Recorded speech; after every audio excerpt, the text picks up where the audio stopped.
Sono Adriana Pagnotelli, sono diplomata in arte applicata, in arte del tessuto, quindi ho un po' di conoscenze riguardo appunto le tecniche che possono essere abbinate alla tintura, ecco, dei filati. Irda Lab è un progetto appunto che sviluppa e promuove, per così dire, la tintura naturale. È una riscoperta di valori antichi, però in questo momento insomma è abbastanza anche importante, ecco, riscoprire e rivalutare e non inquinare. Lavoro a mano per lo più con un filato pregiato che è una lana merinos naturalissima. C'è anche le maglie e i cappellini in cashmere, tutto ovviamente tinto a mano, quindi una piccola produzione artigianale, e mi auguro insomma che anche su Padova ci possa essere un'attenzione a questo argomento. Ecco, cos'è la tintura naturale? Praticamente è una tecnica che utilizza macerati vegetali ricavati da piante, bacche, foglie, frutta, e viene appunto fatto un macerato dentro il quale poi viene, fra virgolette, quasi bollito il tessuto o il filato da tingere.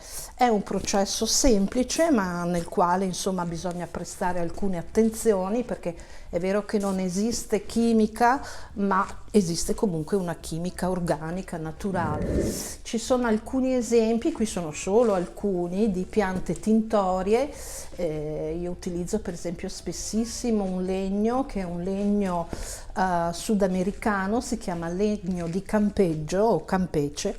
Era praticamente, questo viene poi frantumato, oppure si può usare anche la corteccia del legno, così come lo si trova in natura, ed è un legno per esempio che veniva usato anticamente dagli Aztechi, dai Maya. Ecco, quindi queste sono tutte conoscenze che gli antichi conoscevano e che noi abbiamo un po' perso per strada, oppure per andare anche su cose che anche noi mangiamo. Per esempio si può tingere con l'avocado, con la buccia e il nocciolo dell'avocado, oppure il legno del sandalo, anche un ottimo colorante. L'ennè, vabbè, insomma, l'ennè è abbastanza conosciuto perché lo usiamo appunto per tingere magari i capelli.